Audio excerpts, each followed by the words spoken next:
What a week. Special counsel Jack Smith got his most significant testimony yet, securing a full day of testimony from former Vice President Mike Pence before the federal criminal grand jury in Washington, D.C., that is investigating Donald Trump's 2020 election interference. With the big news on the testimony of former Vice President Mike Pence, let us not forget another major breakthrough by special counsel Jack Smith. Jack Smith has uncovered that Donald Trump hired a second investigation firm in late 2020 to investigate Trump's election fraud claims, his BS election fraud claims. And Trump's campaign paid that firm $750,000. And the firm reported to Trump in no uncertain terms that all of his election fraud claims were false. So what does Trump do in response? Well, his legal team sent a letter to his MAGA Republican friends in the House of Representatives and asked them to order Jack Smith just to shut down your investigation, Jack. The brazenness, the traitorousness, that is MAGA. And speaking of MAGA, truly vile MAGA Republican behavior was on display again this week in the House of Representatives, with Marjorie Taylor Greene leading the corrupt chorus, yelling at witnesses and just behaving like complete maniacs. There was that one incident where Marjorie Taylor Greene yelled at a witness that she was not a real mother. Oh my goodness. Because she had an adopted child. Like, it had nothing to even do what the hearing was even about. I mean, just so despicable. And at the same time, the MAGA Republicans refuse to raise the debt ceiling, which will cause America to default on its debt and send the world economy into a great global depression, unless Democrats cut spending for veterans and seniors and children and cut other social programs that tens of millions of Americans depend on. Look, MAGA Republicans celebrated a destructive bill that they passed this week trying to attack Americans and America's full faith and credit. We'll break it all down. And Donald Trump is a civil defendant on trial in a Manhattan federal court in the E. Jean Carroll trial. Trump has not shown up to a single day of trial so far, but his presence was felt when he violated court orders and posted false statements about the case on his social media platform, forcing the federal judge to warn his lawyers that Trump could face criminal penalties if he continued down this course. Court is in recess until Monday, and I do want to mention E. Jean Carroll has already testified with courage and heroism, and Trump's lawyers have been utterly horrible so far. And according to court observers, they've just been completely pissing off the jury. Ron DeSantis, I think he's still the governor of Florida. He continues to have meltdown after meltdown during his unlawful shadow campaign for the Republican presidential nomination. When we did our show earlier in the week, we showed you bobblehead Ron DeSantis in Japan. And earlier today, we saw meltdown meatball Ron in Israel when he just started yelling at a reporter and didn't really, I wouldn't even know what he was doing. It didn't really work out the way it does when he's in his safe spaces in Florida. He is not ready for prime time, but all right, we need a palate cleanse. President Biden announced he's running for re-election on a message of protecting American freedom, which I just absolutely love. And I also love that Congressman Jamie Raskin has announced his cancer is in remission following chemotherapy. Congressman Jamie Raskin, a real American hero. I'm Ben Meiselas, and this is the Midas Touch Podcast. Brett and Jordy, how are you both doing? Oh, you know, it is always great to be here on the Midas Touch Podcast. It is great to see the Midas Mighty. We got a great crowd tonight and a great show tonight. And as we always kind of say, I feel like in a lot of these episodes, these Republicans, man, every day you'd go, we hit rock bottom, right? Like this has got to be rock bottom. Nope. They always rise to the challenge, or I guess get below or go down to the challenge. I'm not sure what you would even say in the situation, but honestly, just completely despicable, detestable behavior that goes beyond politics. I think that's one of the things that going through this show today, the clips that we're going to show you, the policies that the Republicans are pushing, the through line that you will see is that this far transcends politics. And this is really just the matter of what does it mean to be a human being? What does basic humanity mean? This is not Democrat or Republican. This is not left or right. This is normal, just actual social behavior versus a bunch of maniacs, just absolute maniacs who want to see America's destruction and want to just spread such hate and toxicity at all times and want to wear us all down. But guess what, folks? I refuse to be worn down by these authoritarians. In fact, they give me energy to keep fighting back. And we have a lot of good news, a lot of good justice news today, a lot of good news for democracy coming your way as well. Jordy, liking the colorful shirt. It's Thank like you're you. on the beach or something. I think you should have maybe a pina colada or something with you. I feel like, summer's coming. Summer's fast approaching. I think I have your analogy or your metaphor. I'm mixing them up. The Midas Mighty will correct me for sure. It's a game of fascist limbo is what these MAGA Republicans are playing. How low can they go? And they could keep going lower and lower and lower is what we've seen from Marjorie Taylor Greene and the likes of them. What I love about what you just did there, Jordy, is I love how you went lower and lower. I love how you just, not really sure if it was a metaphor or an analogy, just went out there and showed everybody just the vulnerability and just went dunk or a jam. Is it a dunk or a jam? Who knows? The Midas Mighty decides. I think the line that we had, though, from the last podcast, referring to this kind of MAGA discourse as the equivalent of a fascist Furby, that's really kind of catching on because they live in their own echo chamber where they say things that are so repugnant to a civilized society that when they bring their statements from the dredges of Newsmax and Fox and 4chan, and they bring it to light, though, in these hearings that they're holding, you watch these things and you're just like, Brett, to your point, like I'm not upset at it because I'm a Democrat. Right. I'm upset at it because what they're saying is horrific. The conduct is despicable, and it's not even a political thing. It's just like a combination of mean and lies and hate and weird, and you're just like that shouldn't be what it means to be a Republican today. What there should be is, you got two political parties, and the political parties have different approaches grounded in reality about how to advance the interests of our country. And we can have debates about it, but at the end of the day, we love our country, and there is objective reality and truth. That is not what exists right now. And you have these MAGA Republicans who take any discussion and they just bring it to areas that are so heinous and conspiracy filled. No matter what the issue is, they bring it to an area that you're like, how did you even get there? And we're going to talk about the debt ceiling later, but there's like other examples where they've done it. Obviously, like the most easy examples, like supporting insurrectionists and singing in choirs with the insurrectionists. Not only do they support it, they're like, you know what? We got to sing with them. We got to create a band together and let's sing songs. Like what? You're singing songs with the terrorists? Like, what in the world are you talking about? Then the way they approach, COVID and the pandemic, where they just lie about it and they go, it's just as dangerous as a fajita.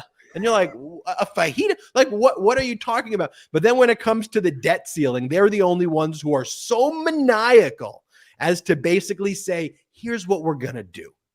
we're going to destroy the world. Like it's right out of a supervillain movie. We will destroy the world if our demands are not met here. And like, do you have to do it? Like, is it required that you destroy? No, we're going to manufacture a crisis. Sure, everybody's raised the debt ceiling, but we are going to force you to meet our demands. All right, like, what are your demands? Let's not fund the veterans. Let's screw over, let's screw over. Why is that always like their first move, by the way? Like they were at all in on voting down the PACT Act on veterans care. Like that was their big thing. And then they fist bumped about it. And they celebrated. And then they needed Jon Stewart to go down to Washington, D.C. and shame them to their face in order to even think about acting on that issue. And you even see Jon Stewart yesterday. He was out there tweeting that, oh, look, the Republicans are up to it again. They made a promise to me. And look, they're already breaking their promise. They're already trying to attack veterans. I think it goes into this whole thing that Republicans today, this whole MAGA movement, they like to view themselves as countercultural because they view it as cool to be counterculture. But what they view as the culture is just people who have a basic sense of decency and basic sense of humanity. So they see corporations having LGBTQ plus inclusive initiatives. They see Democrats, they see people in the news media, they see people promoting positivity, being kind to one another, etc. And they view that they have to, in order to fit into their MAGA group, they have to be against all of that. They think that there is a political cash in just being counterculture. But at the end of the day, you're not counterculture. You're not like punk rock. You're just an asshole. I'm sorry. Like you're not like cool counterculture. You're just a dick. Like you're just a really bad, deplorable human being. And that starts with these politicians. It feeds back through the media. It's this whole feedback loop that goes to the MAGA influencers, the people who show up at the rallies, and then goes right back into the halls of Congress and works its way into the legislation, into the debt ceiling bills, as you were saying, Ben, attacking our veterans, cutting 30 million. And that's not a typo. 30 million VA visits for veterans will just be gone with this Kevin McCarthy bill if it had a chance in hell of passing the Senate and being signed by President Biden, which it doesn't. Let's be clear about that up front. But Kevin McCarthy thinks, oh, look at me, I gotta win. I was able to corral my caucus. I was able to, at the last second, play to the most extremist people in my base and their hostage demands. They were taking me hostage, but I gave them everything that they wanted, and I get a win because I got it passed, even though it's not going to go anywhere. And then I could say, look, President Biden, look, media, look what I did. I passed the bill. Why won't President Biden sign it? Where's Biden? Why aren't they doing it? And thankfully, Biden's like, I'm not even having the conversation. I'm not even going to go down that road. I'm not going to cut 22% of the VA budget. Okay. I'm not going to eliminate funding for housing choice vouchers for as many as 50,000 veterans. Okay. It's not happening. I'm not going to humor you wanting to kick 300,000 kids out of childcare and Head Start programs. Okay. I'm not going to evict 400,000 families from their homes. These are all things in Kevin McCarthy's plan that the House Republicans just passed. Kick 1 million seniors off Meals on Wheels. Kick 1 million mothers and children off the WIC nutritional insurance program. Eliminate Pell Grants for 80,000 students. Reduce grant funding for millions of other students. Close 125 air traffic control towers. Scale back rail safety inspections. This is the party who's going to blame Biden for every rail incident. They want to cut back the inspections and cause more crises, just like they caused these crises. They want to eliminate funding for the FBI or eliminate funding for the Border Patrol. They want to send manufacturing jobs overseas, roll back all of Biden's environmental protections, deny 750,000 workers job training and employment services. And they have the nerve to act like they are doing this in the interest of the American people. Do not watch what they say. Watch what they do, folks. This is all in writing for the world to see. It goes back to our points when we talk about these MAGA Republicans that they don't want the country to succeed. Their biggest accomplishment would be to tank the U.S. government at all costs, to make sure that there's no economic structure within the U.S. economy, to make sure that politics don't run as they should, to make sure that there's political discourse at levels that are just absurd in violence and stoking outrage, because that for them is their path in their minds to the presidency. They don't want the government to actually work for the people by any stretch of the imagination. They want it to fail. And Brett, everything that you listed there, right? That's not a talking point of the Midas Touch brothers who were trying to just scare people and say what a bad bill that these Republicans just passed. Everything that you just listed is the bill. Right. The bill by MAGA Republicans says we will raise the debt ceiling only if all of the cuts that Brett just read to you and all of the things Brett just read to you takes place. All of that is actually written in the bill. And before that bill was passed by the House of Representatives, in which all of the MAGA Republicans celebrated, might I add, the bill passed the House by just 2 votes, with George Santos' vote putting it over the finish line. If I that just want to doesn't tell be you clear. everything you need George to know. Santos' vote, all those things that Brett listed, the George Santos, Marjorie Taylor Greene Republicans are the ones pushing all of those things. But the day before the vote, Matt Gaetz went on TV. He went on CNN, which is now, I guess, a friendly place for people like Matt Gaetz to give interviews on.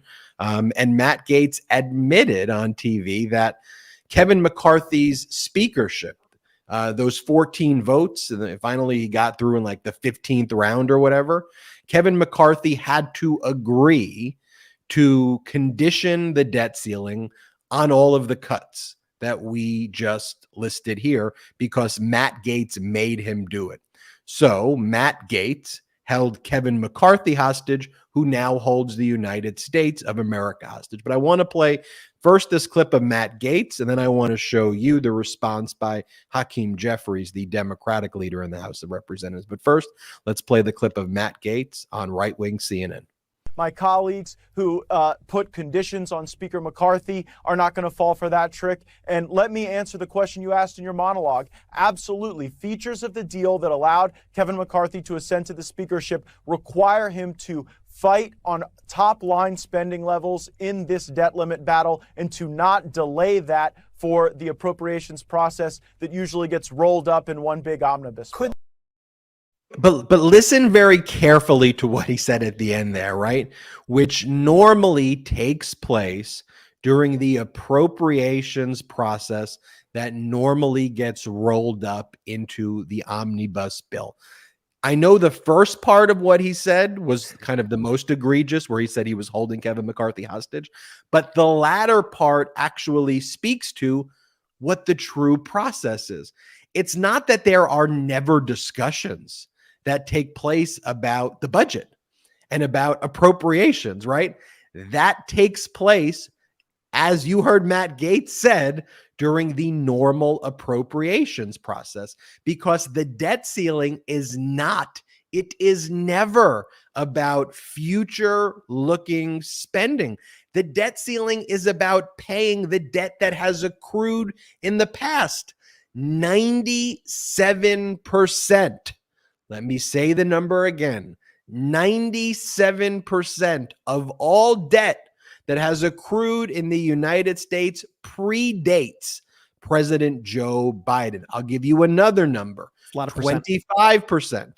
25% of all debt that has been created in the history of the United States was caused by Donald Trump and the MAGA Republican Party. 25%. So here you have the MAGA Republicans, and Kevin McCarthy gives the example. Oh, it's like when your kids take your credit card and they spend all the money and then they ask you to raise their limit. You're the kid, McCarthy. You're the You kid. took the credit. You took the credit card and y'all spent like crazy. President Biden's reduced the deficit, and now you're trying to destroy the family if they don't succumb to your demands. You are the arsonist here. But that's why you go back and listen to what Gaetz said. There is a normal process where you can debate future spending. And if these MAGA Republicans want to say things like, we need to cut 30 million VA visits for veterans, and let's cut 22% of the VA budget, and let's eliminate funding for housing vouchers for as many as 50,000 veterans, and let's kick 300,000 kids out of childcare and Head Start, and let's evict 400,000 families from their homes, and let's kick 1 million seniors off Meals and Wheels. It's a horrendous position for you to take that position, but there frankly is a time to have that debate publicly in front of the American people. And the time to do that is not to condition blowing up our entire freaking economy by raising the debt ceiling. You've just conflated something. You've now manufactured a cataclysmic crisis that could destroy the world's economy because you want to cut 30 million VA freaking visits for veterans. Because you want to cut 22% of the VA budget. That's why you're going to destroy the global economy. That's where you draw a line. That's what you want. It's absolutely outrageous. Here, play Hakeem Jeffries, though, the Democratic leader, who makes a great point, says, how dare these MAGA Republicans act like they're fiscally responsible? Y'all caused this mess. Play the clip. Mr. Speaker, what is the Republican record? President Reagan comes into office, and the first thing that he does is massive tax cuts for the wealthy, the well-off, and the well-connected, and explodes the deficit. President George W. Bush comes into office, 2001, 2003, massive tax cuts for the wealthy, the well-off, and the well-connected, 2 failed wars, a deep recession, explodes the deficit. President Trump comes into office. First thing he does in 2017, massive tax cuts for the wealthy, the well-off, and the well-connected. The GOP tax scam. 83% of the benefits going to the wealthiest 1% in America, explodes the deficits. How dare you lecture America about fiscal responsibility when the record shows that Democrats are the party of job creation and reducing deficits, and Republicans are the party of tax cuts for the wealthy, the well-off, and the well-connected, and exploding the deficit. So we're not going to stand here and allow you to lecture us about fiscal responsibility. What this is an effort to try to extract deep, painful cuts on everyday Americans. You know, if you're a decamillionaire or a billionaire and you want to buy a private jet, right? Under the Trump tax plan, it's basically a complete write-off. So they're protecting, and then they wonder, well, why is it that our deficit has ballooned?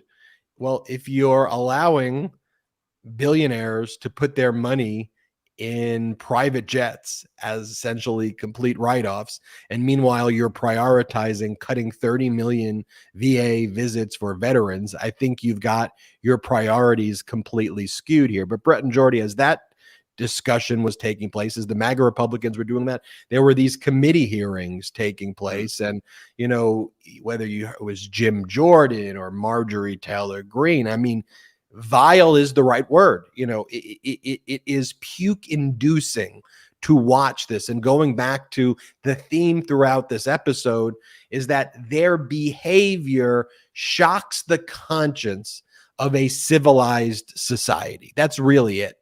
It's not a political position so much as it is an evil position, unintelligible and dumb positions, like hateful positions, uneducated positions, like really. Let's just go through it. I'll show you what Marjorie Taylor Greene said about climate change, and she goes something like, "You're going to tell me that back in the Ice Age, how much money did people pay in taxes during the Ice Age because of what governments were doing to melt the ice?" I mean, I have like no clue what she's talking about. Play this clip.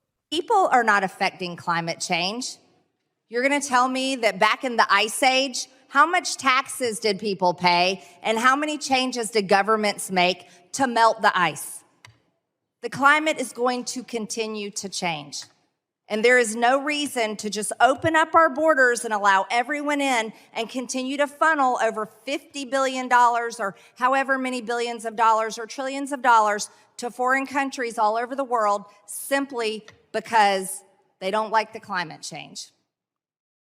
Okay, I mean, the amount of like just idiocracy and weirdness in the and conflict borders, trillions of dollars. She just it's as if experts don't matter to this people. It's like as if the numbers don't matter to this people. Wait a minute. Isn't that what Jim Jordan said during the hearing as well? That experts and actual facts don't matter. And by the way, again, this is not the Midas Touch brothers, the Meiselas brothers pulling out these clips to cherry pick it, right?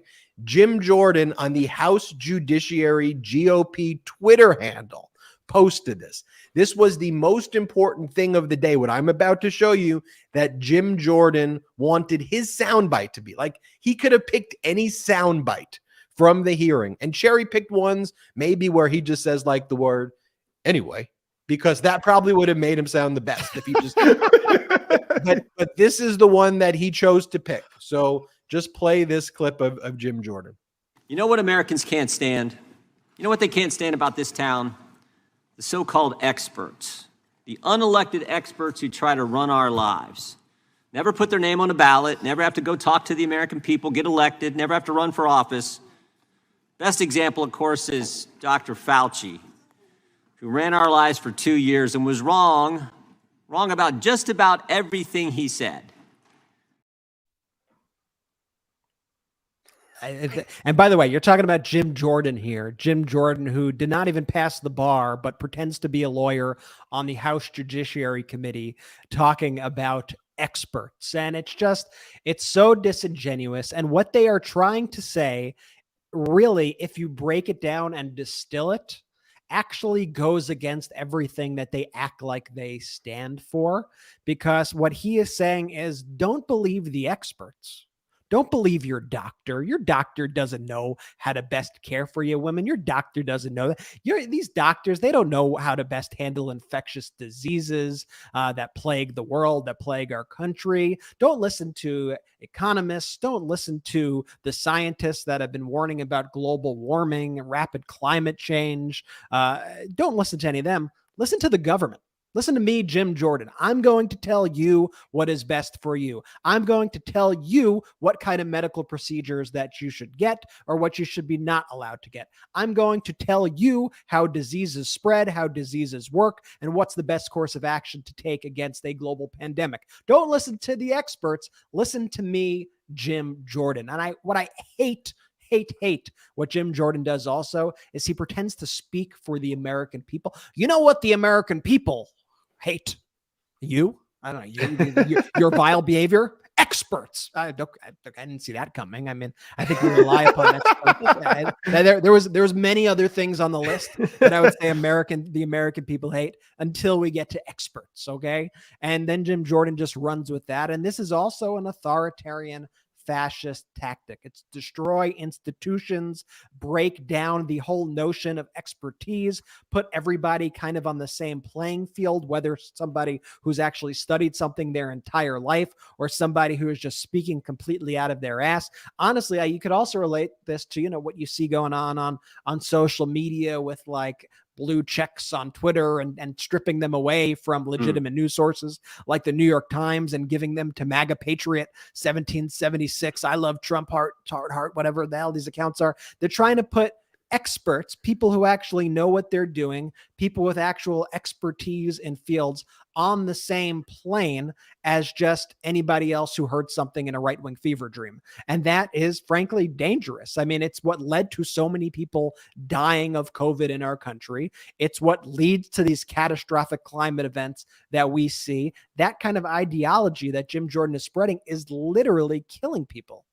And it's an authoritarian pathology, because when you're an authoritarian, you have malignant narcissistic personality disorder.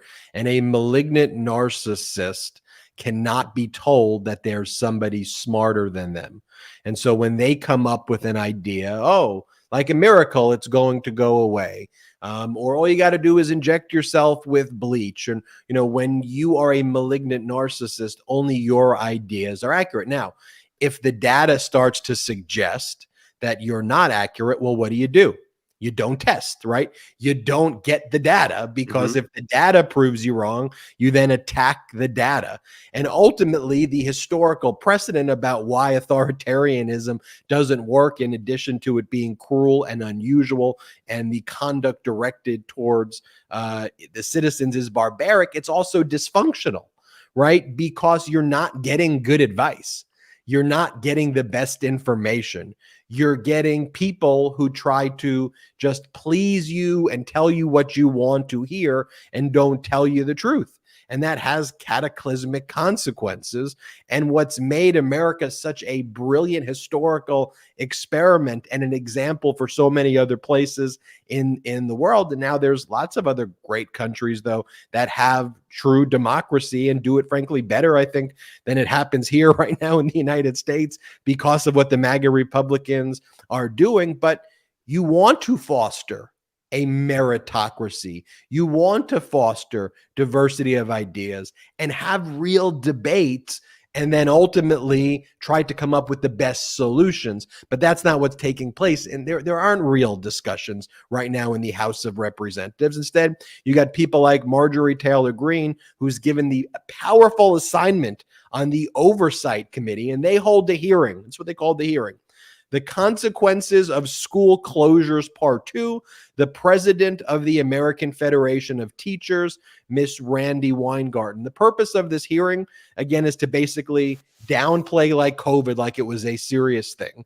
And then basically to attack Randi Weingarten, who's the president of the American Federation of Teachers, because she cared about the safety of teachers. Her job as the head of the second largest teachers union is literally to protect the safety of teachers, to protect their wages, and to protect their working conditions. That's what her job is.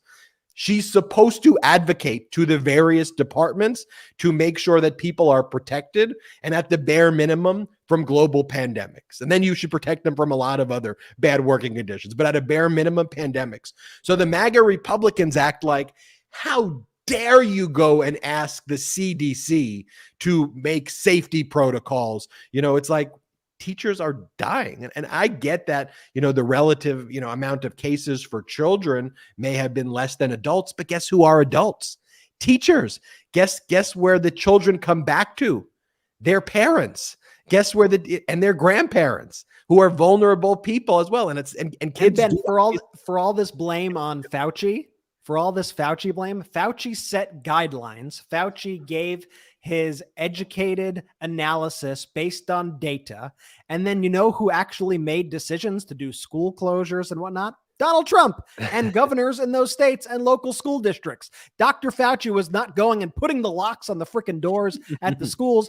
Fauci said the issue. We had thousands and thousands of people dying every day with no vaccine and no hope in sight. Fauci gave the best possible information that the scientific community had at the time, and government officials made their own decisions based on the data that they had. So ironically, they are kind of blaming Donald Trump in a classic rake stepper move, or just all the various other governors around the state, which include every Republican governor out there. Just classic rake stepper move over here. But they want to blame Fauci for Donald Trump's failures. They always want to blame somebody else for their own and Trump's failures. Jordy, I know you wanted to say something. What was that? Yeah, before we get into these clips right here, I just want to talk about the word expert and what the MAGA Republicans are trying to do with that word. They're trying to use that word with what they've done to the likes of the word activist. They're trying to make the word expert all of a sudden have some sort of negative connotation, like they've done time and time again with the word activist. And the reason why the MAGA Republicans hate data is because the data is never in their favor by any means. So they just stop accounting for it. It's why they hang their hats on talking about how much fentanyl is seized at the border, because that's a data point that shows that Biden's actually providing successes and wins for this country by taking a negative away. Under the Trump administration, we just didn't have the data. It was all getting through. Look no further than the Chinese spy balloons. We found out 3 spy balloons were here under the Trump presidency, and he just didn't tell us. They hate data because it's never in their favor. And Brett, they're not even blaming Fauci for Trump's failures per se. They're just acting like Fauci is the one who, if something went good, then Fauci shouldn't get credit if the right thing happened. If something went bad, Fauci should get all of the blame. And they take all total accountability away from their Fuhrer and only the positive things that could possibly happen, which he didn't really do anything positive at all, but they try to take credit for everything that he shouldn't take credit for, and everything of blame they'll put on a Fauci and they'll put on whoever. But this is part of their spreading this like conspiracy and trying, like, this is where the things were like, this is political. You're going after Dr. Fauci, who during a global pandemic provided the best science at the time.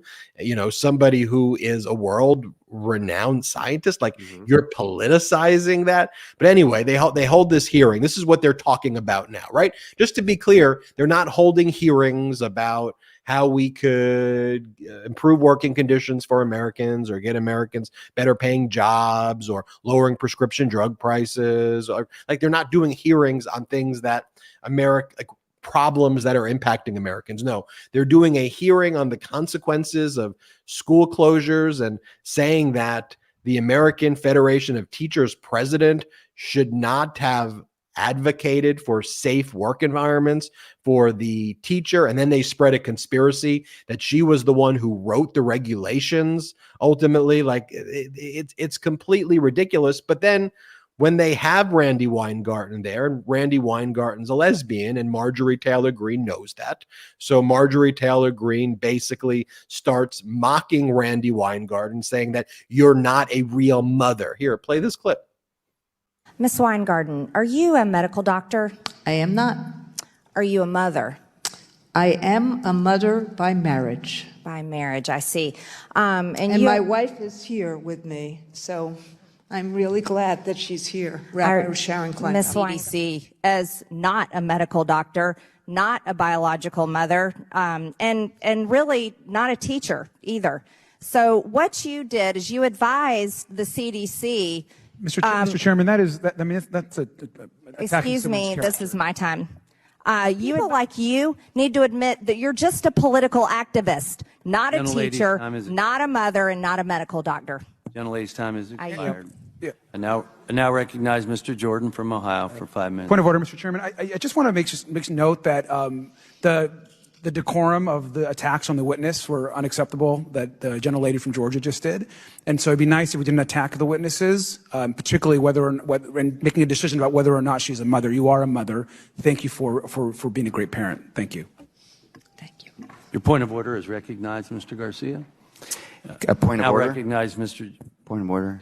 Given that his point of order is recognized, and given that that was not just cruel personal attacks to Ms. Weingarten, who loves her children, it is reflective of the cruel personal attacks to any adopted mother or father who love their children. So I would kindly ask that those remarks be taken out of the record, for the sake of all of the parents who have adopted a child and love them dearly and see them as their own. It was not a violation of the House rules. However, your point of order is recognized. It's just so you know, it is a direct violation of the House rules. You can't say things like that to a witness and impugn the witness's character and defame the witness's character in an ad hominem attack. It is absolutely an ethics violation. But for the MAGA Republicans, like that's just par for the course. Brett, last word on these MAGA Republican hearings for you. Last words. I think it's very revealing as to, you know, what they want to do overall as well, and what other kind of fascist things that they have in mind. And look no further than what's happening right now in Italy, where the far right government, the far right leader, is currently stripping away same-sex couples' parental privileges across the country. I mean, that's something that's happening there right now. And we could go into that in more detail another time, but you know that these Republicans here in the US are looking over at that, and they probably already beat Italy to the punch on it. And they're probably going, we have to do that here. Same-sex couples should not be allowed to adopt children. Same-sex couples should not be allowed to be parents, should not even be allowed to have relationships. This is just a complete attack on freedom, on our fundamental freedoms. And that's why later in the show, when we do speak about President Biden's announcement for president and his messaging, why his messaging of homing in on the concept of freedom and drawing that contrast to Republicans is so important. And you see it in Marjorie Taylor Greene's face during that as well, when Randy Weingarten says, yes, and my wife is actually right here behind me. And Marjorie Taylor Greene, the audio listeners couldn't see it, but Marjorie Taylor Greene gives a very devious smile, almost like, yeah, I know. That's why I'm asking. I want to shame you for your behavior. I want to shame you for being who you are. How dare you? And to me, that is the most disgusting and abhorrent thing. It just is so beneath contempt and lacks any sense of morality and humanity. And it is big government, using the government, big government, to hate on private citizens, to mock private citizens. It is so anti-American. We'll talk about that. And let's also talk about special counsel Jack Smith getting some big wins this week, some big testimony he's secured from former Vice President Mike Pence. And he's also got some additional significant information about Trump hiring another firm to investigate election fraud claims. And Trump was on notice that all of the things, I mean, obviously he knows, but we have another confirmation that he was on notice from a firm he hired, an expert firm that he hired, that there was actually no election fraud capable of overturning the results. We'll talk about that and more right after this quick break. Now let's take a quick break to talk about our next partner, Manukora Honey. Did you know that the best tasting honey on the planet comes from New Zealand? It's called Manuka honey. Manukora has absolutely mastered the art of beekeeping. Their super honey is always 100% raw and has a rich and creamy texture that's unlike anything you've ever tried before. Now, it's a super honey because of its unique antioxidants and prebiotics, as well as a natural antibacterial compound called MGO that only comes from the nectar of this tea tree. Now, I tried the 850 MGO rated Manukora honey from the bottle, and wow, it was better than I could have ever imagined. Not to mention that it contains nutrients that support optimal immune and digestive health. Every batch is 100% traceable with a unique QR code on every jar. You can verify potency, purity, and even learn about the specific beekeeper that harvested your honey. Now, I had my honey straight from the spoon, and it was delicious by itself. But you can also add it to your tea or coffee, pancakes, yogurt. You get it. Whatever you like, you could add your Manukora honey to. The creamy caramel texture melts in your mouth. It's really unlike anything I've ever tried. Manukora, it's savory, delicious, and truly the best honey I've had in my entire life. Manukora's honey is available in a range of easy-to-use formats, including squeeze bottles, compostable honey sticks, so you can eat it straight or add to your favorite foods and drinks. If you head to manukora.com/Midas or use code MIDAS, you'll automatically get a free pack of honey sticks with your order. That's a $15 value. That's manukora.com/Midas or use code MIDAS to get a free pack of compostable honey sticks with your order. You haven't tasted or seen honey like this before, so indulge and try some honey with the superpowers from Manukora. Let's go. Jordy, let's. I love that honey. If you're watching right now or listening, the link is right in the description, so you could click there and get some honey with superpowers. It's really good. Ooh, I love it. Speaking about superpowers, seems like special counsel Jack Smith is on fire. Not maybe real superpowers, but in terms of justice, he's doing some great work right there. We learned right before we went live that throughout the entire day today, as we're recording this, and we're recording this live on Thursday, former Vice President Mike Pence testified for a full day in Washington, D.C. before the criminal grand jury in the federal courthouse in Washington, D.C. This comes less than 24 hours after Donald Trump lost his appeal before the D.C. Circuit. He run there after he got the ruling? Got him in. They got him in within 14 hours of the ruling, because on Wednesday, we posted the video that the DC Circuit Court of Appeals ruled against Donald Trump. Donald Trump asserted executive privilege to try to block Pence from testifying. You may recall Pence previously asserted speech and debate clause privilege, claiming he should have the same privileges as a United States senator or a member of the House of Representatives. And the judge, Jeb Boasberg, said to Pence, well, look, as it relates to like you in your ceremonial role, like your physical counting of the electoral votes, then maybe we'll just call you the president of the Senate then and recognize your speech and debate clause immunity privileges. We'll treat you like a senator, but everything else you have to testify. So basically he has to testify about everything. And then Jeb Boasberg, the federal court judge, was basically just like Trump. You lose your entire motion. No executive privilege. Pence didn't appeal. Donald Trump did appeal. But here's the thing: like Donald Trump's now lost over a dozen times in front of the DC Circuit Court of Appeals asserting executive privilege. Right after you lose once, you've already established the precedent, right? So after you lose twice, 3 times, like you're going to lose each time. The precedent is against you. And the reason why is that former presidents can't assert executive privilege. There's a small line of case law that says maybe a former president can assert it in an inter-branch dispute, maybe like between a former president and Congress. But as between the current executive branch, Biden, who's not claiming executive privilege, the current DOJ is an executive branch department, and Donald Trump, former, you can't assert executive privilege in any event. A compelling need, a compelling interest overrides executive privilege. So obviously Donald Trump was going to lose. He lost on Wednesday. On Thursday, they like shuttled Pence in. Pence spent the entire You might day say he flew. Yeah, not from 9 a.m. to to 4:30 p.m. Eastern time. And look, Pence knows a ton. Obviously, Pence was there. He's allowed to testify essentially about all of it. Donald Trump called him the P word on January 6th for not.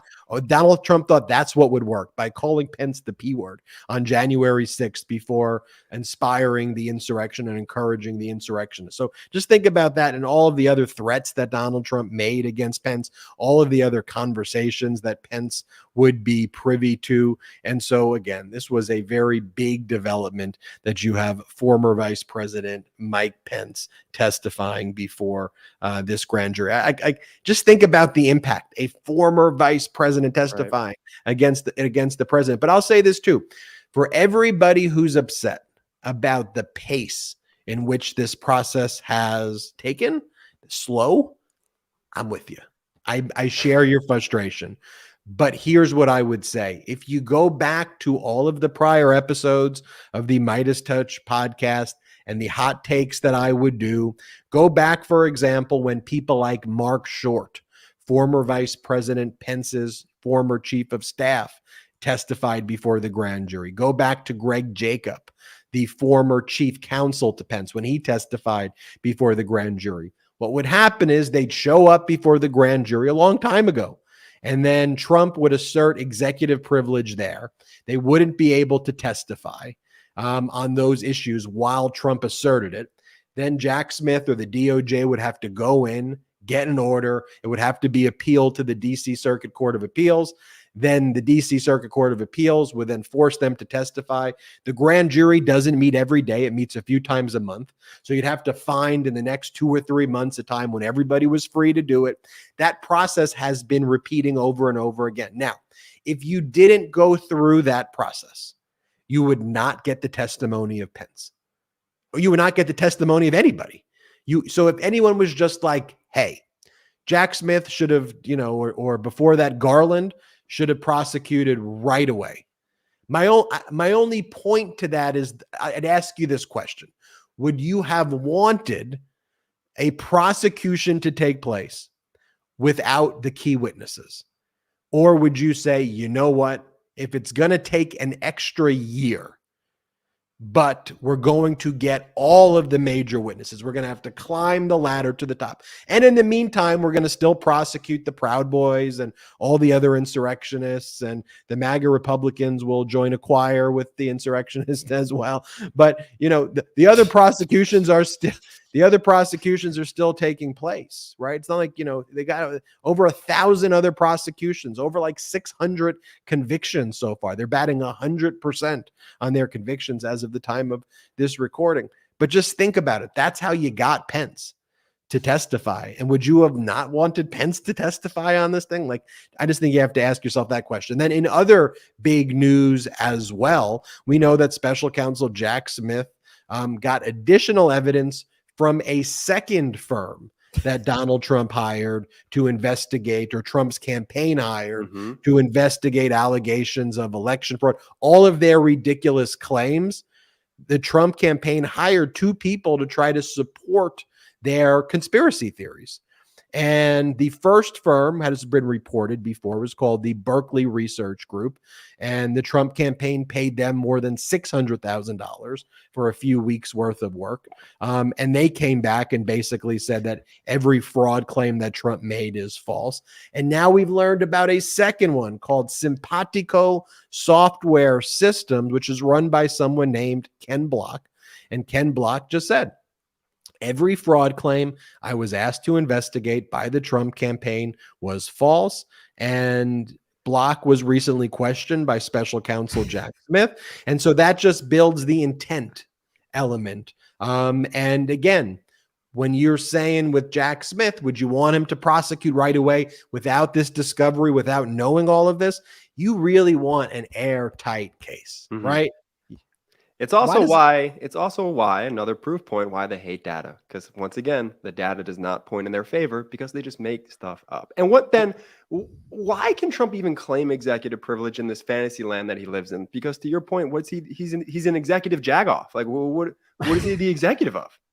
Well, as I said, there is different options available to a former president that wants to torture the Constitution that you or I can't make, right?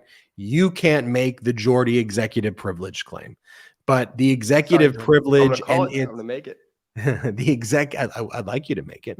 The contours of executive privilege and what it means. You could at least put forward the argument, if you are a former president, hey, under these unique circumstances, it should apply. It could be a completely bad faith argument to make, a completely frivolous argument to make, but presidents are armed with that privilege. The same way, if I was represented by a lawyer, I would have attorney-client privilege, right? The same way, Jordy, when you see a medical doctor, there's HIPAA, and there is a patient-physician privilege, right? But the patient-physician privilege gives way if you were to file a personal injury lawsuit and claim that you suffered medical damages. Then the patient-physician privilege goes away because there are exceptions. With the attorney-client privilege, if I start getting advice from an attorney and then I start talking about it on the podcast, the attorney-client privilege goes away. I waive that privilege by talking about it publicly. Also, if I'm using my attorney to engage in criminal conduct, the crime fraud exception to the attorney-client privilege applies. And by the way, multiple federal judges with respect to Trump have found the crime fraud exception applies to the attorney-client privilege that Donald Trump's lawyers have tried to assert.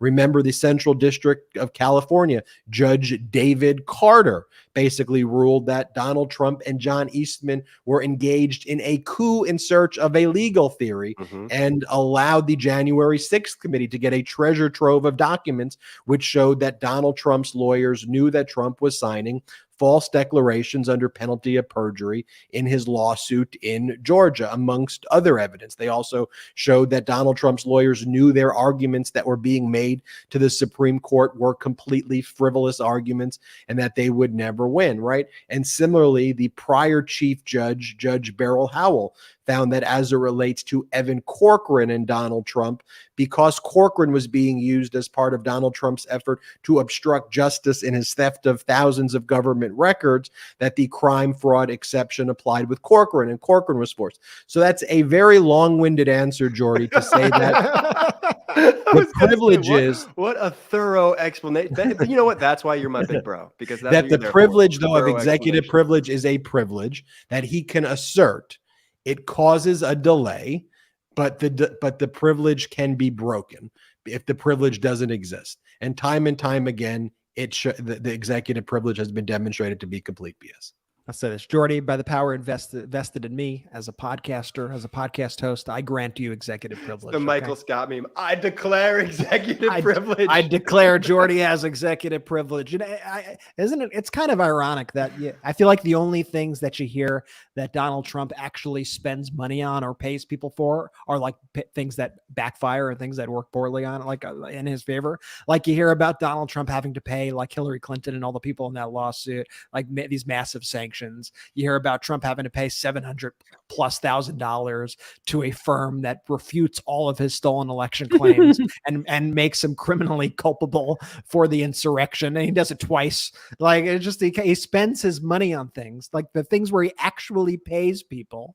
It just seems to backfire every time. The thing that I'm wondering, and the thing that I'm sure that the Midas Mighty out there are wondering, is we're constantly hearing and discussing the fact that Jack Smith is working his way up, and he's working his way up from the lowest rings to the highest levels. And now, today, he's got the former vice president in the office with the grand jury. I mean, you don't really get much higher than that. What kind of signal should that send as far as timelines for indictment decisions and any sort of things that we could expect kind of going forward in the next couple of weeks, months, etc.? So I think that Jack Smith is essentially done with his criminal investigation into Donald Trump's theft of. Yeah, I'm not fully finished with the statement, Jordy, yet. After every 3 words, I hit him with the wow. Hey, I got to get in the words when I can. I was excited.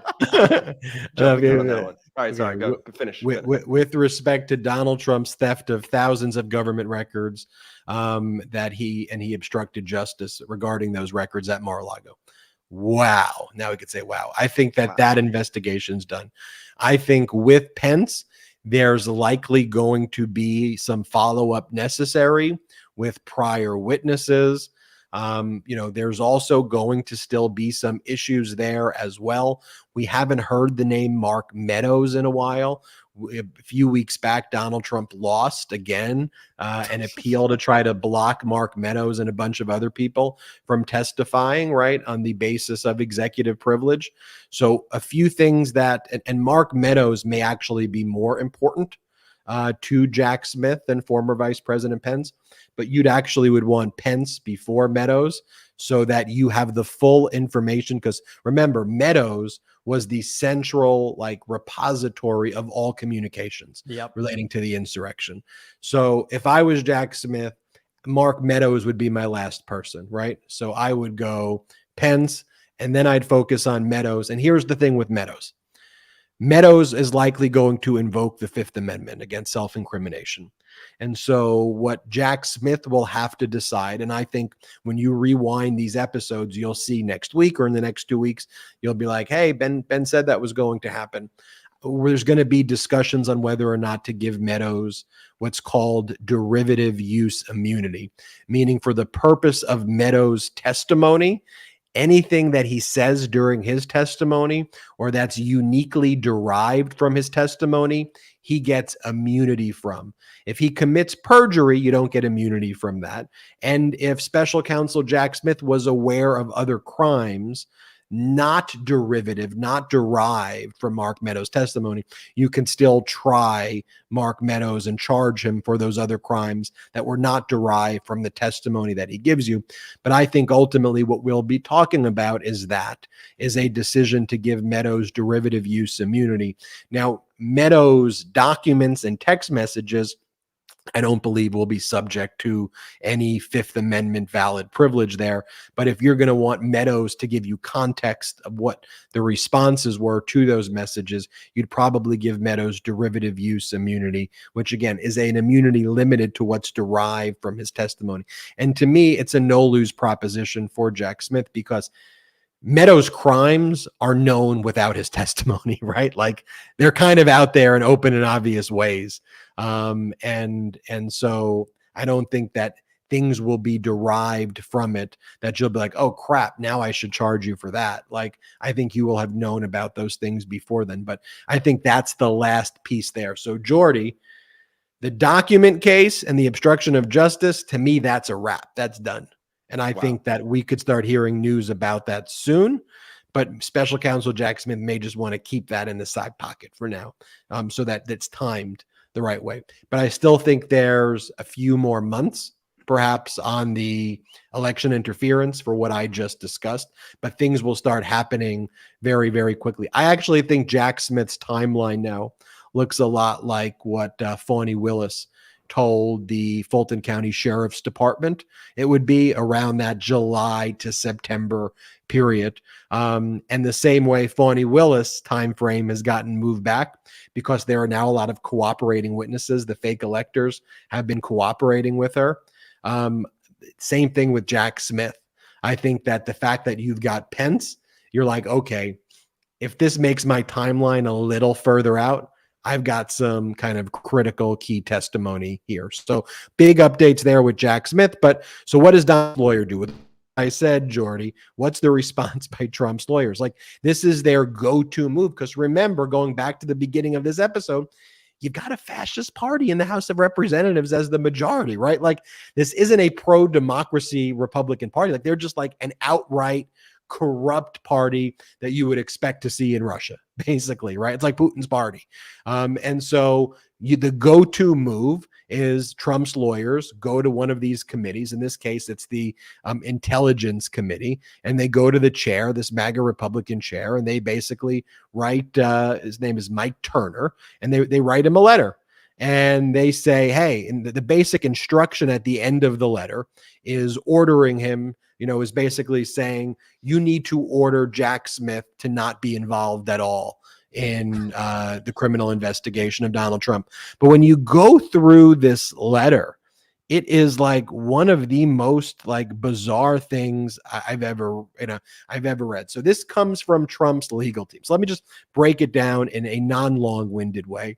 Let me try to break this down in 3 minutes. We'll see about that.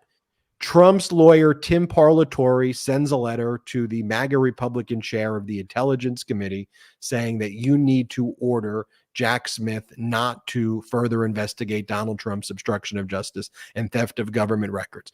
In the letter on page 2, you have Trump's lawyer says the following: to be clear, had the National Archives offered President Trump the same assistance that it had provided to all previous presidents, he would have accepted the offer, and there would have been no reason to transfer the documents to Mar-a-Lago. So here, his argument is that he stole these documents, including highly classified information, sensitive compartmented information, because he blames the National Archives for not helping him the same way they helped prior presidents.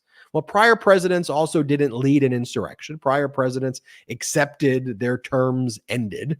And it's not even true what this statement is. Remember, the National Archives, as soon as Donald Trump stole the records, they were being very cooperative. They were saying, hey, can we please get that back? Like, you stole it. Like, can you please, like, what can we do to get the records back? Right? And what did Donald Trump say? He didn't go, oh, I want to cooperate with you. He said, they don't exist. You're wrong. You don't know what you're talking about. We never took these records, or if we did, they belong to us. So it's just belied by the record, right? And then you go into, the next page of this, and then it says the following. It goes, NARA's variance from its standard procedures ignited a dispute with Trump when it discovered that boxes were transferred to Florida. In January 2022, in an attempt to cooperate with NARA, President Trump asked his staff to retrieve 15 boxes that had been moved to Mar-a-Lago so he could see what was in them. So I just want to show you here what the lawyer did. Everybody figure it out? Skipped an entire year. The letter goes from January 2021 to all of a sudden January 2022, right? It acts like a whole year didn't happen. What happened in that year? I don't know. Maybe NARA was being cooperative and said, hey, can you turn it over? And Donald Trump was lying. And finally, when Donald Trump was dead to rights and they knew the stuff was stolen, then Donald Trump's like, here, I got these 15 boxes. This is all I got. And that's when Donald Trump gave it to them. And then he lied and said, this is everything. You now have all of the boxes. And Donald Trump himself cherry picked the stuff. But this is what they're going with. But I want you to see what the lawyer did there. And it's sneaky, but they skip a full year from January 2021 to January 2022. I'll keep going on, but Brett, your reaction so far?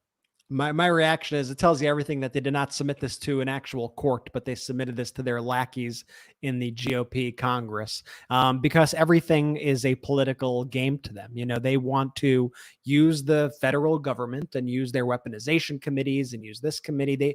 They want to use their Republican majority to try to threaten Jack Smith, to try to stop the investigation. But you can't stop the investigation. You can't just meddle in all these investigations. It's not going to work. Frankly, I think these lawyers should be penalized for even attempting this move. I think it's absolutely ridiculous. They are then putting the blame on NARA. They're putting the blame on the General Services Administration. As always with Trump, it's everyone's fault but himself. It's everyone's fault but himself. And in a video that we'll maybe show if we want, a video Trump released today, which was just absolutely crazy, speaking about this issue. What does he do? He also projects and he goes, actually, the real obstruction was done by Joe Biden. Joe Biden is the one who obstructed and he refused to work with them and I worked with them. Great. It's like, no, it's the complete opposite is what happened.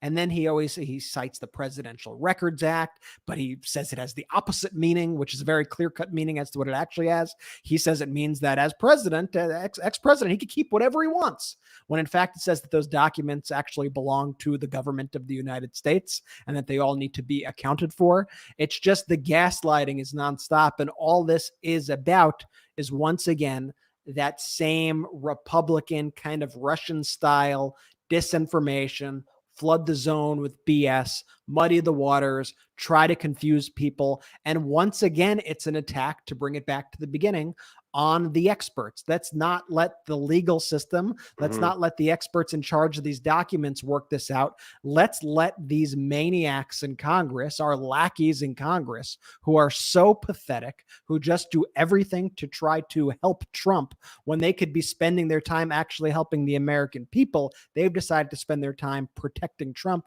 Let's try to put them on the same playing field as the courts. Let's try to equal those two out, balance those two things, when it could not be further from the truth. And here's the thing. These actually are somewhat complicated issues, right? I mean, the reason I'm able to explain a lot of this stuff, though, is because I went to law school for 3 years.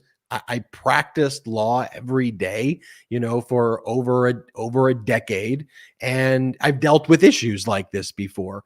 But if you were to start asking me questions about, the kind of aerodynamics about how like airplanes work, or if you were to, start talking to me about how you build a skyscraper, or if you were to talk to me about, how you perform surgeries and medical procedures, right? Like I wouldn't know that, right? So I understand that these are actually like complex issues that need to be broken down, but having an expertise to break it down in ways that you can understand is frankly a job that the media was supposed to do. And when large media networks were like, whatever, everyone's crazy, whatever, like we don't care anymore, that became highly problematic. And then when you have propaganda media that spreads the disinformation, and then when you actually have the people who have constitutional responsibilities, I mean, let's remember, You know, when these Republicans are doing things like you pledge an oath to the Constitution, right?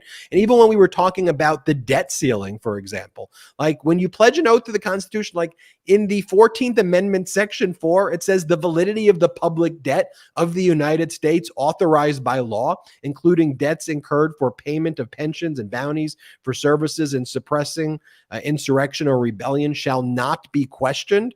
That's including. So the whole thing is the validity of the public debt shall not be questioned. Okay.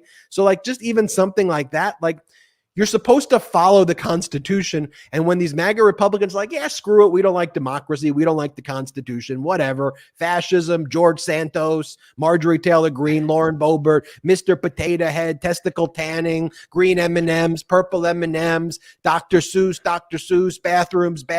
Like, you know, I get it. Like it's a lot. You know, and they want to wear you down, but we are not going to be worn down. And when you're not worn down, you know what? You pick up on some of the mistakes that some of these idiots make. And so when we come back from this quick break, I want to show you from that letter an incriminating mistake that Donald Trump's lawyers made in that. I also want to talk about the E. Jean Carroll trial. Let's take a quick break. And now let's take a quick break to talk about our next partner, Rhone. If you're like me, you understand the pains of finding out what to wear. Let's face it, most clothes are uncomfortable or too tight or never actually the size that you really are, and not to mention the annoyance of trying to put together a good outfit. And when you finally do have a good fit, you can only wear it for a few hours before you have an important meeting or dinner, and then you have to change. Everyone wants to dress their best and look good at all times because, frankly, it's a confidence booster. So here's the deal. Men's closets were due for a radical reinvention, and Rhone stepped up to the challenge. Rhone's commuter collection is the most comfortable, breathable, and flexible set of products known to man. And here's why. Rhone helps you get ready for any occasion with the commuter collection, which offers the world's most comfortable pants, dress shirts, quarter zips, and polos. You never have to worry about what to wear when you have the Rhone commuter collection. Rhone's comfortable 4-way stretch fabric provides breathability and flexibility that leaves you free to enjoy what life throws your way, from your commute to work to your 18 holes of golf. It's time to feel confident without the hassle. With Rhone's wrinkle release technology, wrinkles disappear as you stretch and wear the products. It's that easy. With the Gold Fusion anti-odor technology, you'll be smelling fresh and clean all day long. And on top of that, Rhone is 100% machine washable, so you can ditch the dry cleaner altogether. I absolutely love Rhone. This has truly become my go-to commuter fit. We're on the move a lot. Whether it's jumping from meeting to meeting or catching a flight or an important dinner, the Rhone commuter collection has never let me down. The versatility and overall comfort of the collection is undefeated. Even after I wear it all day, I still feel super fresh because of the Gold Fusion anti-odor technology. The commuter collection can get you through any workday and straight into whatever comes next. Head to Rhone.com/Midas and use promo code Midas to save 20% off your entire order. That's 20% off your entire order when you head to RHONE.com/Midas and use code Midas. It's time to find your corner office. Lock him up! Indictment season is upon us. Celebrate with the new Indictment season t-shirt and v-neck exclusively at store.midastouch.com.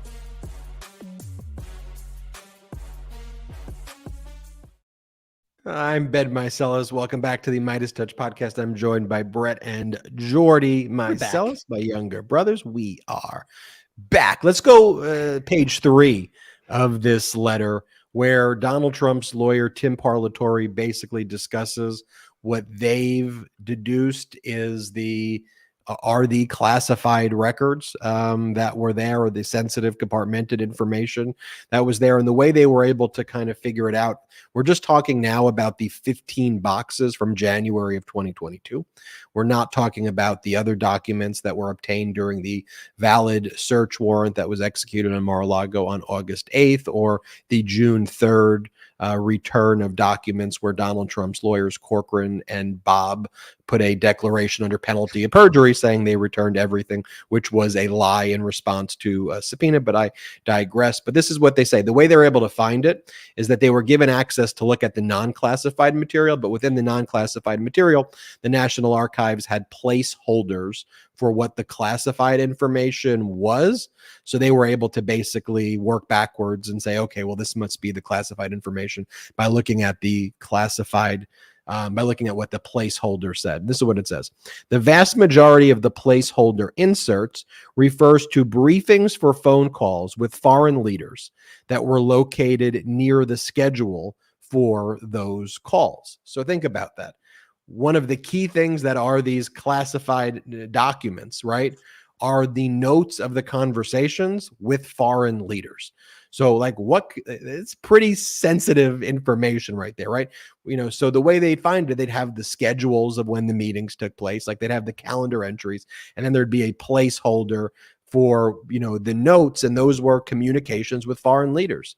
So yes, Donald Trump wanted to take these records essentially so he could have the goods on the foreign leaders in his dealings with them. I mean, that's, I think, a very basic inference that's made here. But I just want to remind people that one of the key issues here is the obstruction of justice part about it. It's that Donald Trump continued to lie and did not cooperate and had lawyers write false declarations to the Department of Justice. You can't do that. No one is above the law.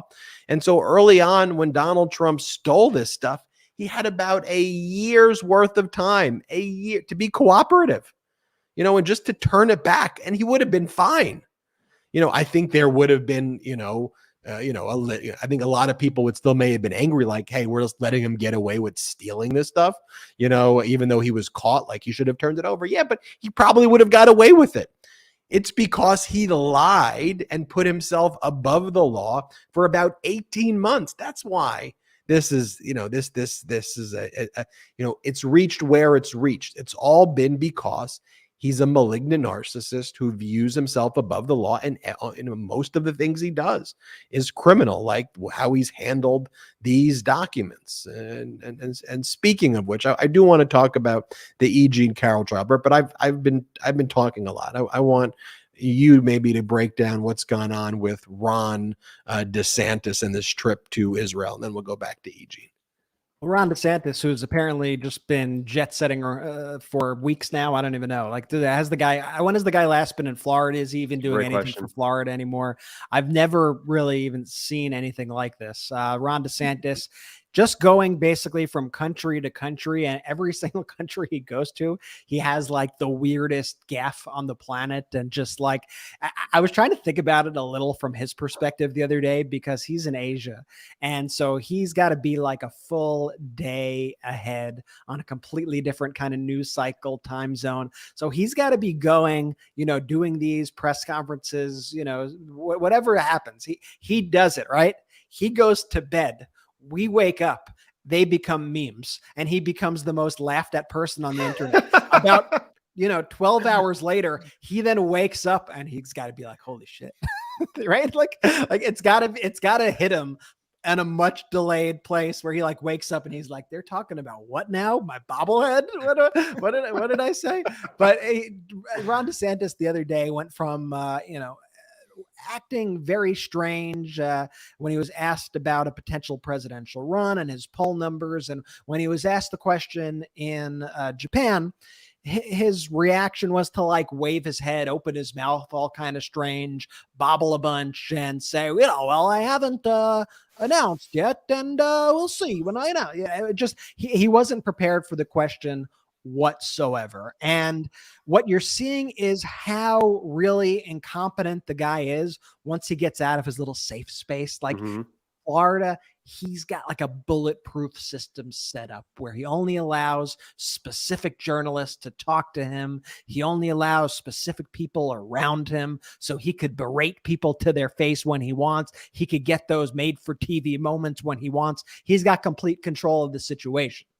However, when he's now going on the national stage, when he goes to other states and when he goes to other countries, he does not have the same protection. So Ron DeSantis today, he's now in Jerusalem. The guy's just going just about everywhere. I think he went from Japan to Korea to Jerusalem. I truly can't keep up with his entire schedule, but he ultimately ended up in Jerusalem today. And there's been a big story that has been breaking over the past few weeks. It's been reported that Ron DeSantis, when he was an Army lawyer, had endorsed a practice that detainees in Guantanamo Bay said was torture. It is known as being torture. He was endorsing force feeding prisoners at Guantanamo Bay, the story alleges, when he was a 27-year-old Navy lawyer.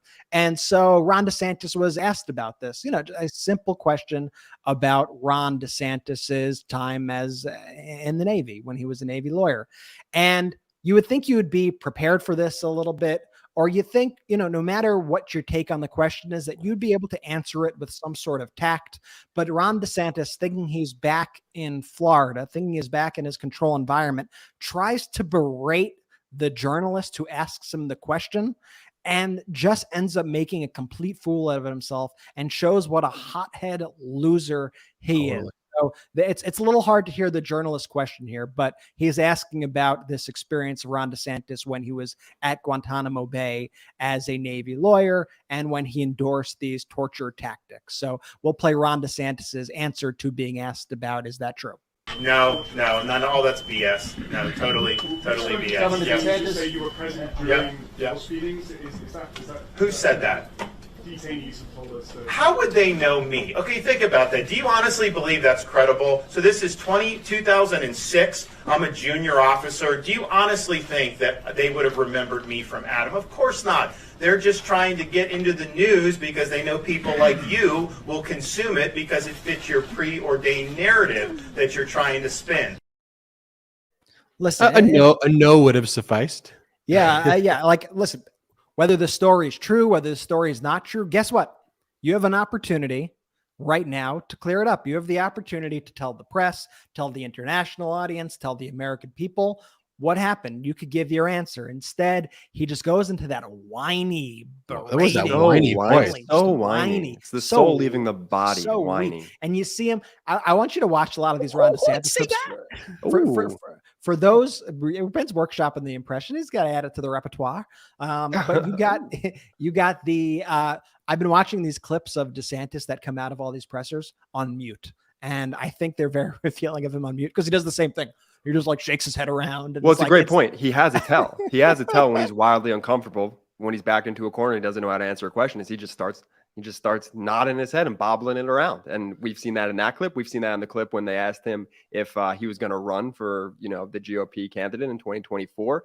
And can I say this real quick? I made a prediction on the last podcast that was not driven by data. And I alone said, this is my belief. I am now eating my words because the Florida legislature, they repealed the rule that the governor. Well, it's not fully repealed yet, Jordy. So give it. You're right. Give it time. There's still time, and we'll see what happens. But Jordy has been very firm in his prediction that Ron DeSantis will not run for the presidency, despite being on an international tour, running a shadow presidential campaign and releasing super PAC ads like he is running for president. Jordy thinks he's not running. I would say this: never underestimate the fragility of the malignant narcissistic male's ego, Jordy, and you can never underestimate it because someone like that you just heard. He's like DeSantis, like, it's my turn now. It's my turn now. I want to be the president. This was supposed to be my turn, 2024. And Donald Trump's calling me meatball. Well, let me give some actual data, though. So the Florida Senate on Wednesday. My turn. The Florida Senate this week actually passed this voter suppression bill, and buried in the voter suppression bill was, coincidentally, guess what? If you want to run for president or vice president, guess what? You don't need to worry about those pesky resign to run laws here. So that's it. Now it's going to be, I believe it goes to the House now. The House version of the bill is set to be heard this Friday. And what the reporting is saying right now is that Trump and Trump's people are calling them, and this is what we talked about last time. We're like, you think Trump is going to let these people pass these bills? He's going to be furious at this. So I think Trump is now calling all the people in the Florida House to say, the hell you're going to sign that bill. You are not putting that bill on the governor's desk. Hell no. So we'll see what happens. I mean, they're very much put in a tight spot right now, but now the reports are already saying Jordy. So we'll see if you eat your words or not. But the reports are saying that DeSantis is expected to launch at least a presidential exploratory committee around mid-May. Typically, you don't really do that unless you're planning on running for president. And so we'll see. It all hangs to me, honestly, on that vote. Because, Ben, to your point, the fragility of the male ego, DeSantis won't run the risk of losing the governorship and then losing the GOP primary and then being, caught with his pants down and bobbling his head. So it's all going to hang on to exactly that, Brett. What comes down? Can Trump actually action all those Republicans in Florida to not pass that legislature?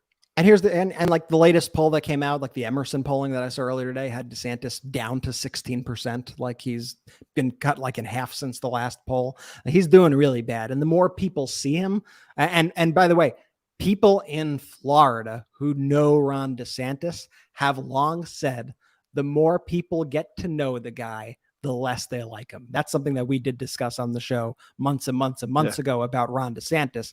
And it's really been proven true. It's every time the guy is on TV, every time people hear his whiny freaking voice and everything that he does, even the people who you think would support him, like a lot of these radical kind of MAGA politicians, even somebody like Kevin McCarthy, they're like, dude, what the heck are you doing, man? Just stop it, you loser, you big loser. And that's what we keep seeing. And like he's gotten himself, his impulsiveness really has consequences on his own state. And you're seeing this especially with the whole Disney issue right now. I mean, Disney filed a First Amendment lawsuit against Ron DeSantis and the board that he had implemented to oversee the Reedy Creek district, basically minutes after that board tried to take control of the district yesterday. And Disney, I read the lawsuit. Like the lawsuit, it alleges constitutional violations for the contracts clause, the takings clause, the due process clause, First Amendment violations. And they called DeSantis out. They're like, listen, this is a straight up free speech issue in America. The government cannot punish you for speaking your mind. It's the clearest cut case on the planet. And this case has already been assigned to an Obama appointed judge in Florida. I mean, I don't think this looks good at all for DeSantis. And now you see all these Republicans, even both in Ron DeSantis's state and around the country, being like, dude, this ain't it. But they still have to kind of draw that line because they still have to play to like their woke base. So they're caught in like this weird situation where they're both siding it while they want to criticize Ron DeSantis. They want to get their brownie points with Trump. They want to act like, oh, look, we're the pro-business people and Ron DeSantis, that's his whole weird thing. But then in the same breath, these people are like, but actually businesses should just stay out of issues. They should never speak up. They should just basically what Laura Ingraham said to, LeBron James, they should just shut up and dribble. That's basically what they are saying to these companies. And so you had like a 1-2 punch today. You had Marco Rubio and Kevin McCarthy both coming out to slam Ron DeSantis for all the Disney stuff. I'll play you at least Kevin McCarthy's for now, but you just listen to his weaselly way of trying to play both sides of this. I think the governor should sit down with him. I don't think the idea of building a prison next to a place that you bring your family is the best idea. I think it would be much better if you sat down and solved the problems. But for the same point, if you're going to be a large employer inside this state, you should also abide by the rules and run your business and don't think you should get into politics. Okay, but run your business and don't get into politics, meaning you can't take ever a position on anything? I mean, well, you can take whatever position you want. You can take whatever position you want, but remember, if you're elected to run a business, that's what your shareholders want you to do. Look, when I was young and I played a game Frogger, since you had Bobby on doing games, the only time I got ran over when I got out of my lane. So the one thing I think, if you're elected, do your job, and things will work out okay. But retribution, just that aspect of it. I mean, I would think you wouldn't want Democrats or Republicans going after companies that are big businesses, right? Well, I think if you listen to my first answer to this question, that's actually what I said. Sit down and find your differences and solve them. Okay, wait, hold on. Jordy, you're gonna say what I'm gonna say. You're gonna talk about the Frogger part. I'm just going to talk. Why does Kevin McCarthy continue to go on CNBC and get owned? Like, this isn't the first time. I don't even think it's the second time. This might be the fourth or fifth time now that he's gone on that network and just to his shame, just takes it. And Can we talk about just the fact that the Frogger reference comes out like, wait, what are these people talking about? But It's this is the thing. This is what we say when they leave their little MAGA bubble of Fox News and Newsmax. It's like they don't know what to do with their hands, sort of thing. They're just utterly incompetent. Well, when I was a kid and I would play Frogger, stop talking about Frogger, man. Just raise the debt ceiling. be normal, please. And it's just a bunch of word salad that he basically. These are the frickin' Citizens United people. These are the frickin' corporations are people. That's who these people are. And they're like, actually, businesses should not have a First Amendment right. They shouldn't actually speak out on issues that may concern their business or their customers. They should just be quiet and just do their business. And then he says like that the people who run Disney are elected. And I don't even know. I truthfully don't even know what Kevin McCarthy is trying to say other than trying to play every single angle of this. And it's just embarrassing. It's like, listen, you can't punish businesses for saying something you disagree with in this country. That's not what you do. So take your weaponization committee BS and get the hell out of here with it. I mean, it's just absolutely ridiculous. At the end of the day, what you're doing is a clear violation of the Constitution, whether you want to say it out loud or not. Couldn't agree more with you, Brett. And shifting gears briefly to this E. Jean Carroll trial. We've had 2 days. Judge Lewis Kaplan, the federal judge presiding over this, runs an efficient courtroom. They finished jury selection basically by lunch on Wednesday. On the first day, they picked a jury. You got 9 jurors and a few alternates. The jury was fully seated. You had opening statements take place on the first day. And then you've already had a witness called who worked at Bergdorf Goodman. And then you've had E. Jean Carroll complete her direct testimony. And then you had Joe Tacopina cross-examine E. Jean Carroll until the conclusion of Thursday. Court is in recess on Friday, so they go back into court on Monday. But I think you could be lined up to have a jury verdict, I think, by next Thursday. Donald Trump has not shown up thus far. I don't believe he's going to show up. They're going to play his deposition during E. Jean Carroll's case in chief. That's part of I think, a very sophisticated strategy here, because E. Jean Carroll did so well during her testimony. She was so brave and so courageous, and just did an incredible job. When Joe Tacopina looked like such a bully and he looked like, he looked horrible, and she just did so well. And so if you then play Donald Trump's deposition testimony, you're then going to show other people who experienced the same horrific conduct by Donald Trump. You'll have other witnesses. You'll have other witnesses E. Jean Carroll spoke to. You'll have the Access Hollywood tape plays where Donald Trump brags about engaging in this most horrific and despicable and disgusting conduct. And then you play his video deposition where he did horrible. Then you rest. And I want everybody to think about this strategically, the optics. When the judge says, okay, plaintiff rests, defense, you may put on a witness. And Joe Tacopina goes, Your Honor, we rest. The defense rests. And they don't call Donald Trump. That Donald Trump does not show up to give testimony to try to defend himself.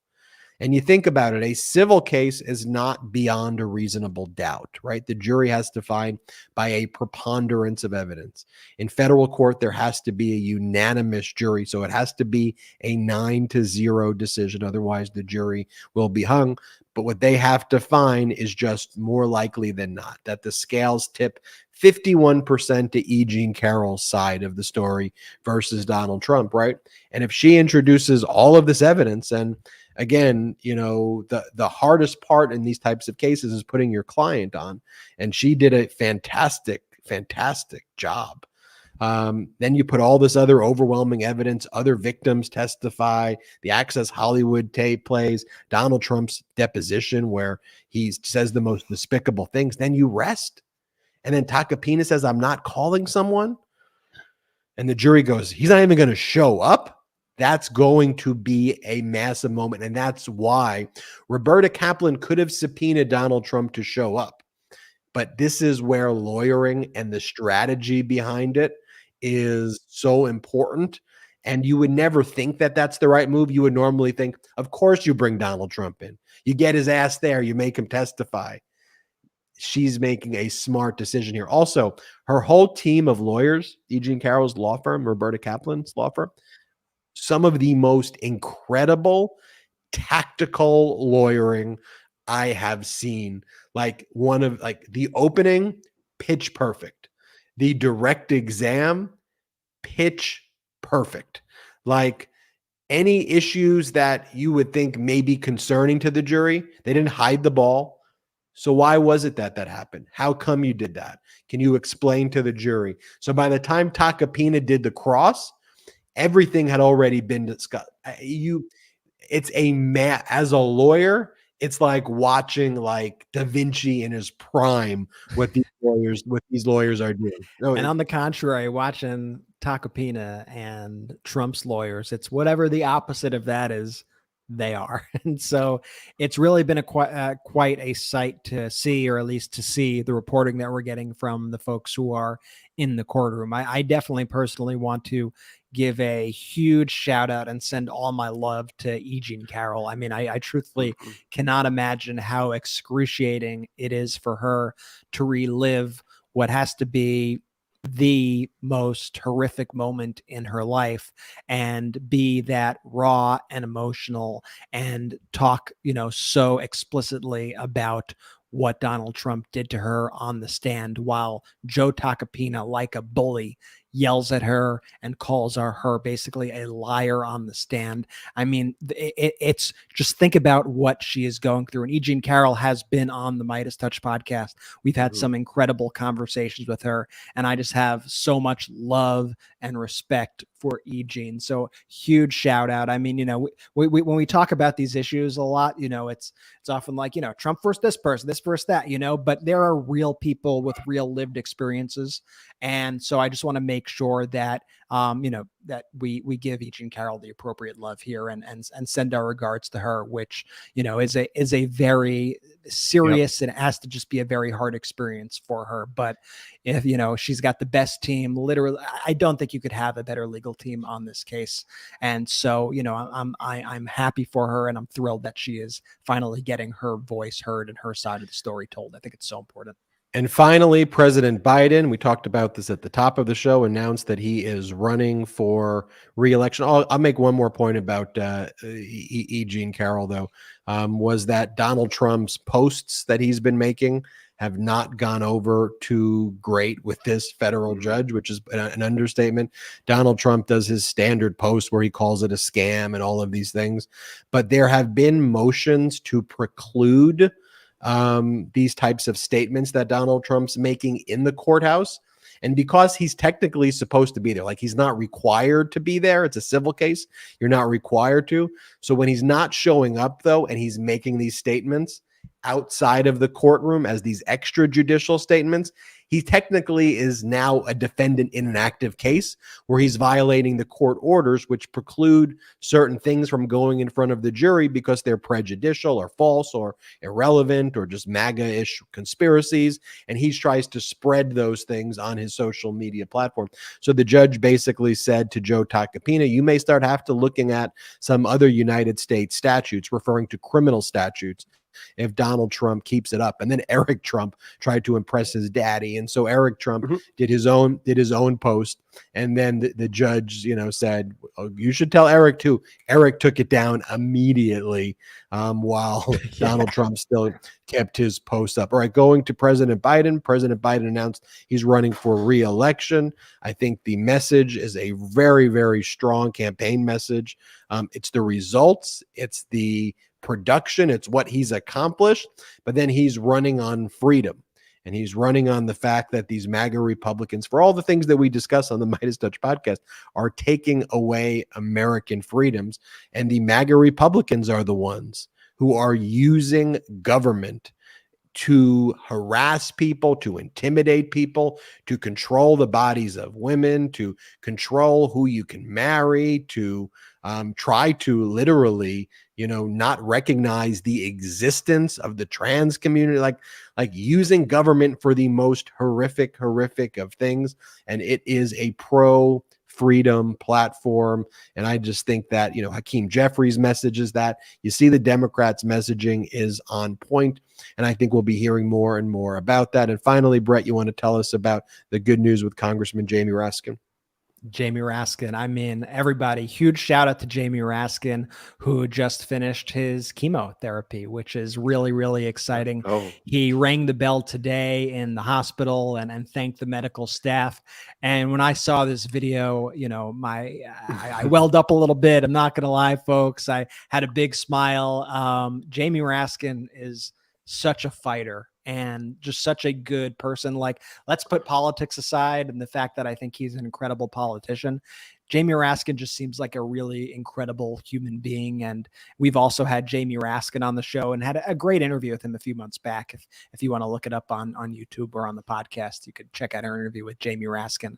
But just want to send my love. Jamie Raskin put out a letter today. I'll read part of it. He said, "Dear America, having now finished chemotherapy and rung the bell with my nurses and doctors, having a midterm PET scan report showing negative for any discernible cancer cells, and having a preliminary diagnosis of being in remission from diffuse large B-cell lymphoma with a 90% prognosis of no relapse, I am overwhelmed with gratitude and love." And the letter goes on from there. I want to play just the video because I think it's just, it brought a smile to my face of Jamie Raskin ringing the bell today. And once again, gotta love the guy. It's kind of melancholy, but it's a happy moment. You're going to have Jamie Raskin unplugged from now on.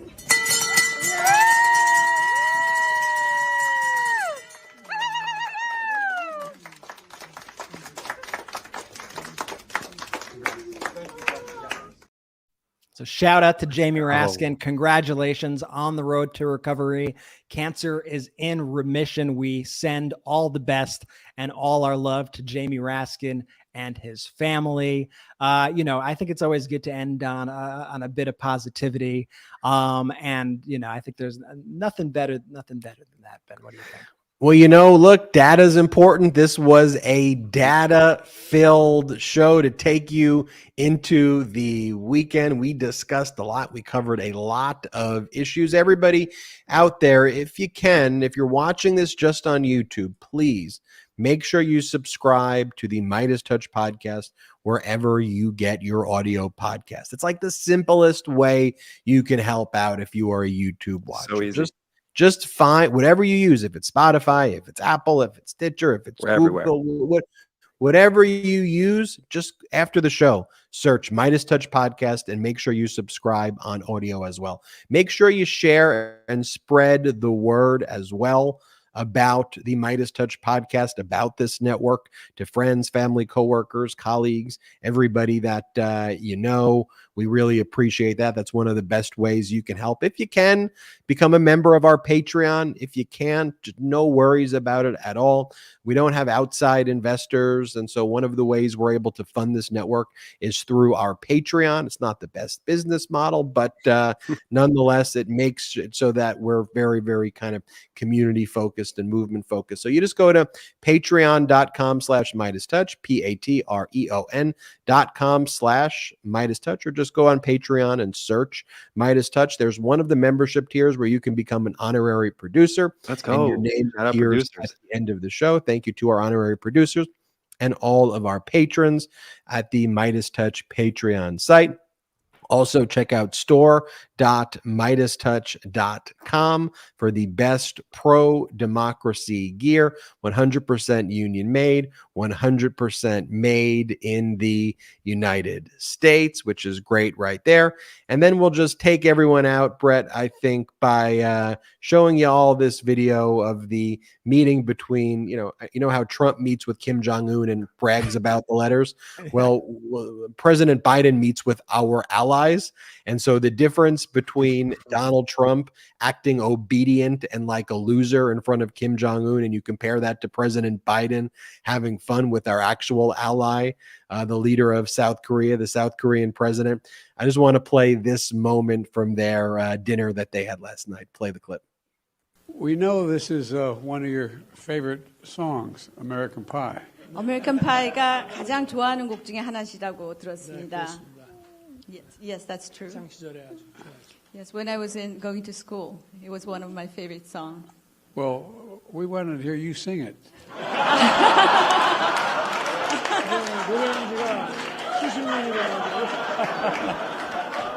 It's been a while, but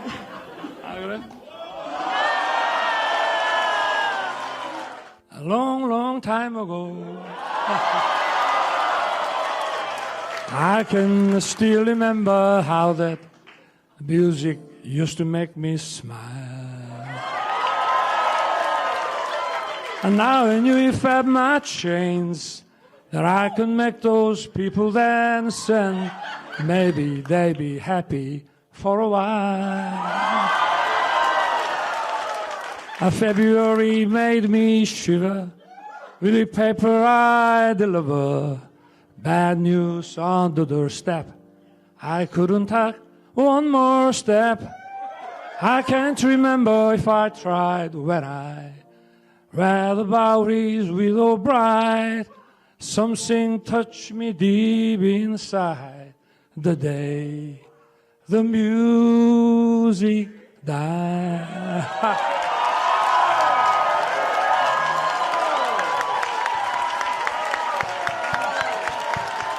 Now, there's a fellow who wrote that song, Miss American Pie, that couldn't be here tonight. 노래를 쓰신 분이 있죠. But he wanted you to have his signed guitar. 그분의 사인이 들어 있습니다.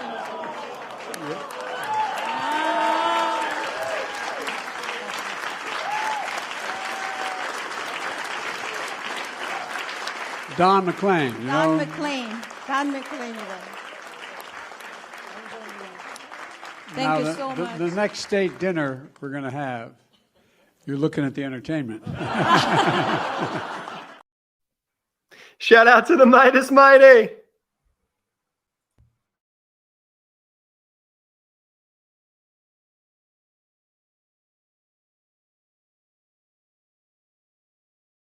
Lock him up! Indictment season is upon us. Celebrate with the new Indictment season t-shirt and v-neck exclusively at store.MidasTouch.com.